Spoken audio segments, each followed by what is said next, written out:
Well, now, ain't that handy? That, Pa? Way the road takes a bend in here, runs right by the front door. No, Mr. Clampett, this is your driveway. It goes with the house. Is this thing a house? Oh, yes, indeed.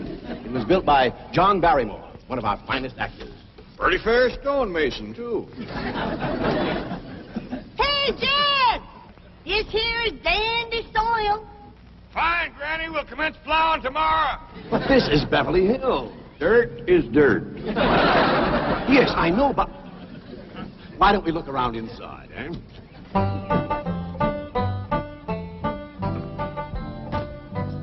Well, here we are. I hope you're going to like this place I picked out for you. Maybe a trifle larger than what you're used to, but I feel a man with $25 million in my bank should live in a manner that... Come in, this is your home.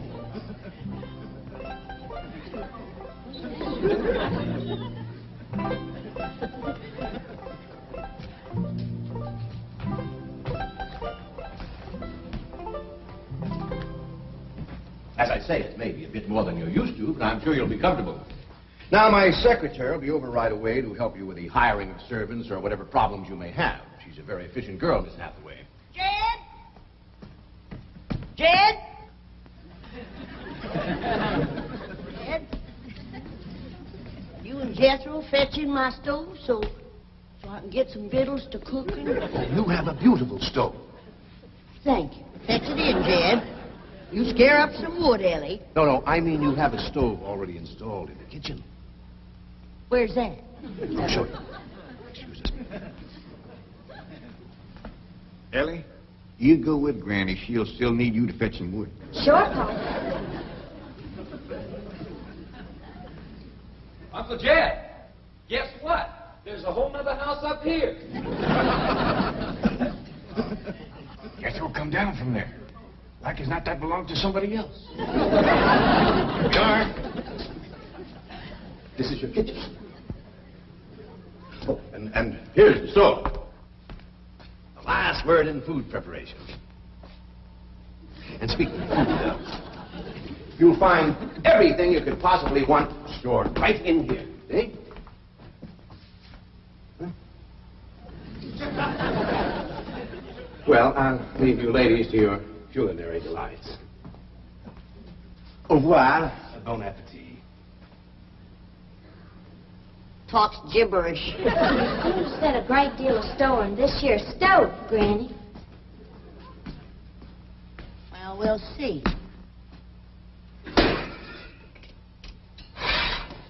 Ellie, you run out and fetch some wood. I'll get a fire to going in here and we'll see. Jethro, I hope it's all right for you to be missing school. Oh, sure, Uncle Jed. They ain't strict in the 5th grade. You're in the 5th grade already? Starting this year. Don't seem like no time at all since I went with your ma to get you started in the 1st grade. You was 6 years old. No bigger than that. We drove clean over to Oxford so you could go to the same school your pa went to. You wouldn't know that town today, Uncle Jed. Oxford? Yes, sir.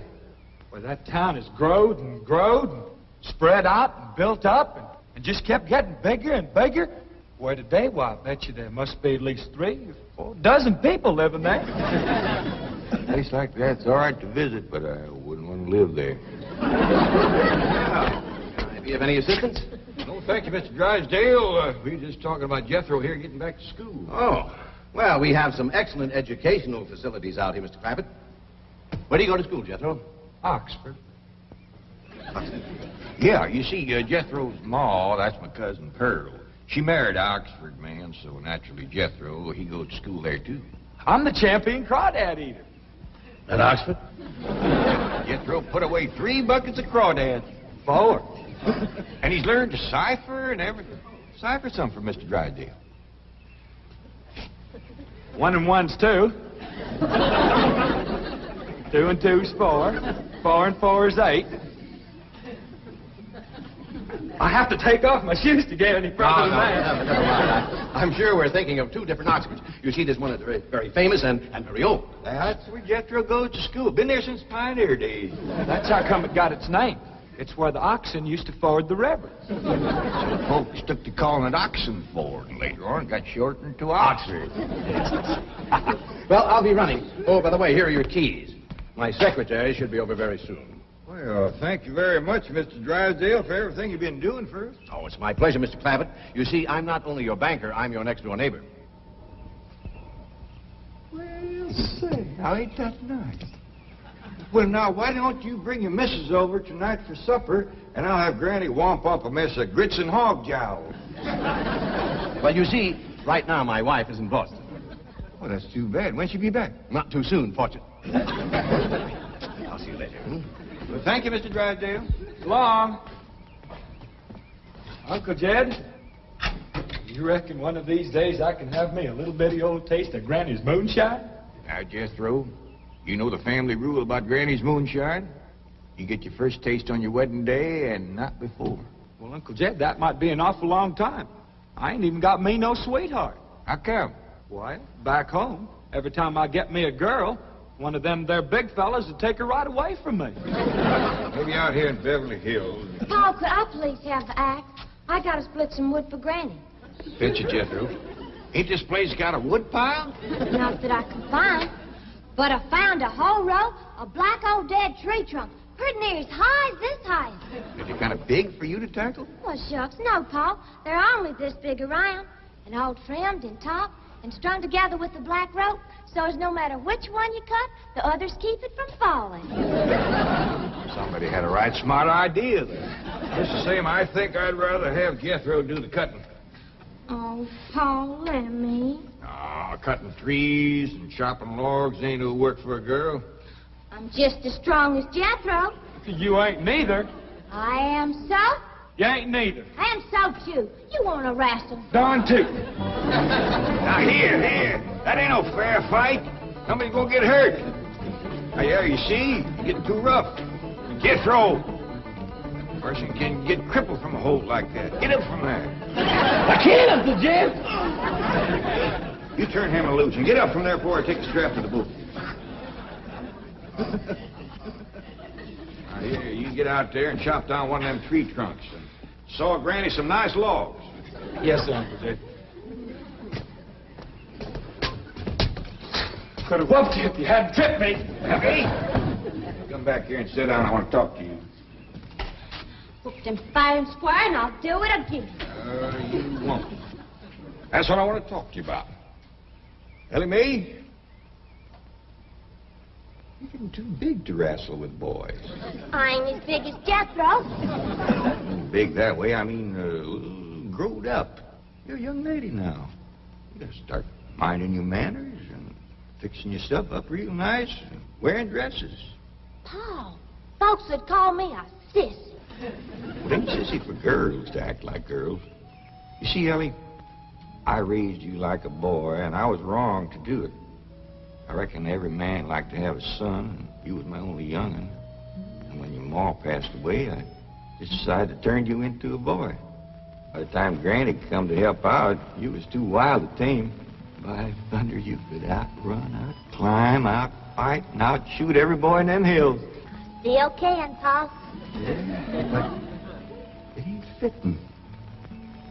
It ain't right for folks to go against nature. Now look at old Duke here. Reckon we could turn him into a cat? Of course not. That's right. Because nature made him into a dog.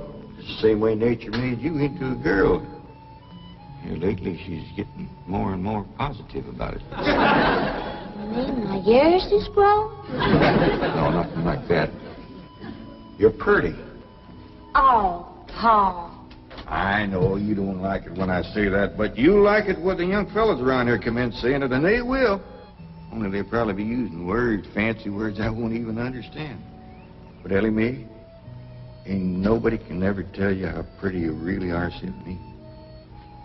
You're the living picture of your mom.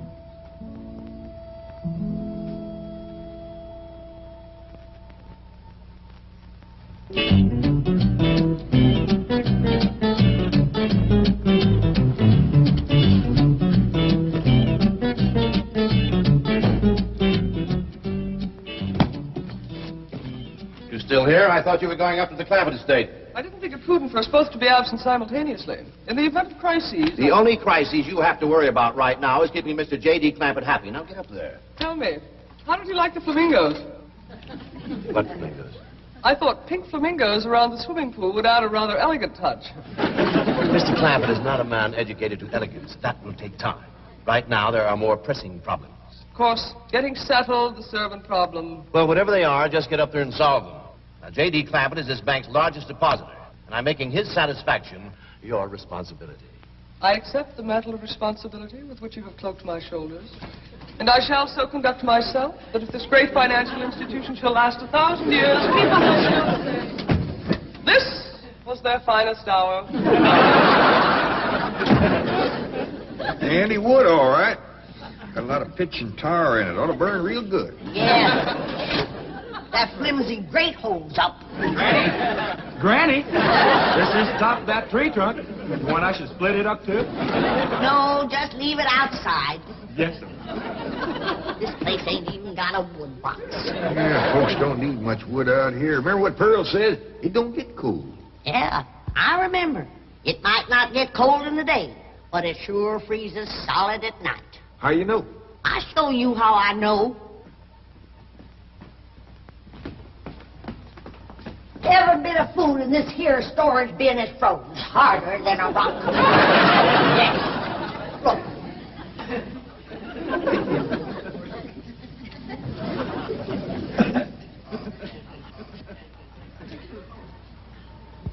Mighty thin-skinned hog.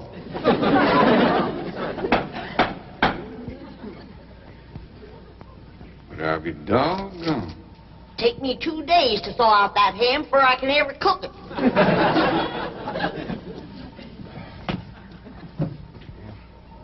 People ought to know better than store food up against the north wall.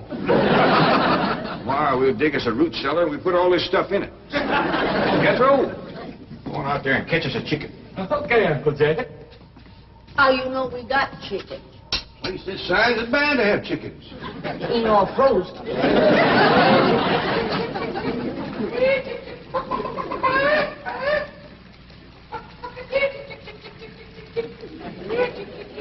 Chick, chick, chick, chick, chick, chick, chick.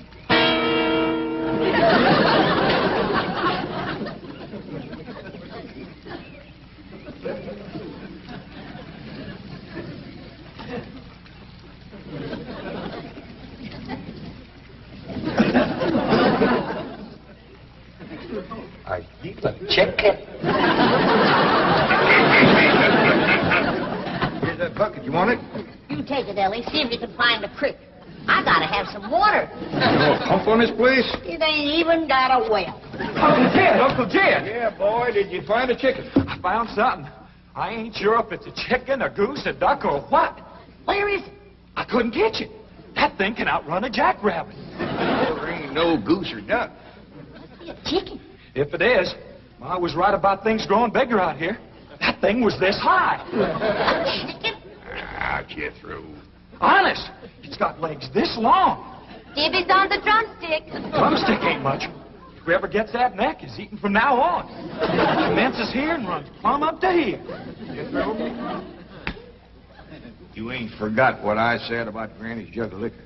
I ain't been to Granny's jug. You have your in first. Honest, cross my heart. Where'd you see this chicken? Down by the cement pond. Cement pond. Uncle Jed, that pond is the fanciest thing you ever did see. Why, they is steps. So's the cattle can walk right down into it and get a drink. And up at one end, there's a lady standing there made out of rock. And she's a-pouring water out of a jar right into that cement pond. Oh. Well, that's how come that big old pink chicken to get away from me. Flew right over the top of that there rock lady, landed in that pond, and swam like an otter. Just flapping them big old pink wings and hollered. What color did you say that chicken was? It's pink. Ain't I told you that stuff would stunt your growth? Miss Granny, I didn't touch a drop. You and me is going to the woodshed. Jethro, you swear to be telling the truth? So help me, Jefferson Davis. You take your hat off when you speak to the president. He ain't president no more. I'll have no Yankee talk in my kitchen. Now, Jethro, you and me is going back out there and corner that chicken. Granny, you get your fire to going. Ellie Mae, you sweep up out front and keep your eyes open for that Miss Hathaway. I'm counting on her to take you in hand and get you in the right kind of clothes. Come on. Chicken.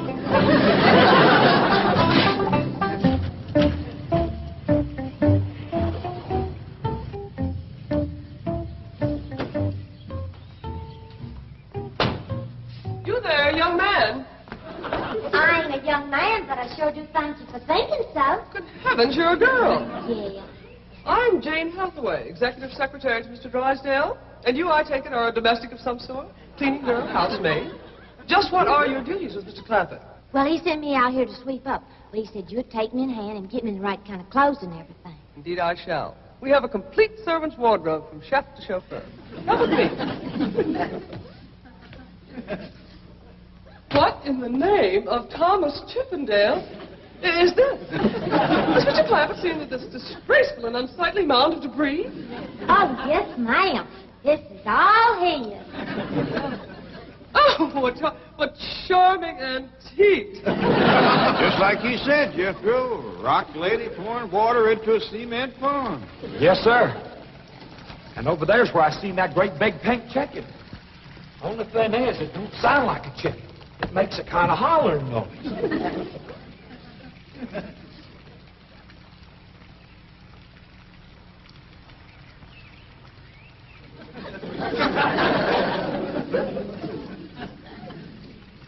Reckon you'd make a hollering noise, too, if you was to lay egg like that. Man, oh, man. That's what I call an egg. And you won't have to worry about food now. Wait till she cooks this.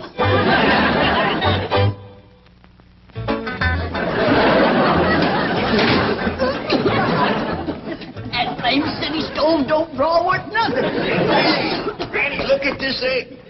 What's all the smoke? Stove don't work.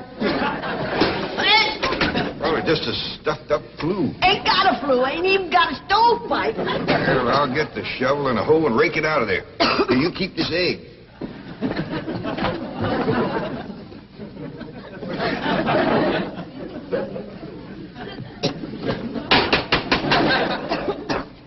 Just like everything else out here. Froze solid.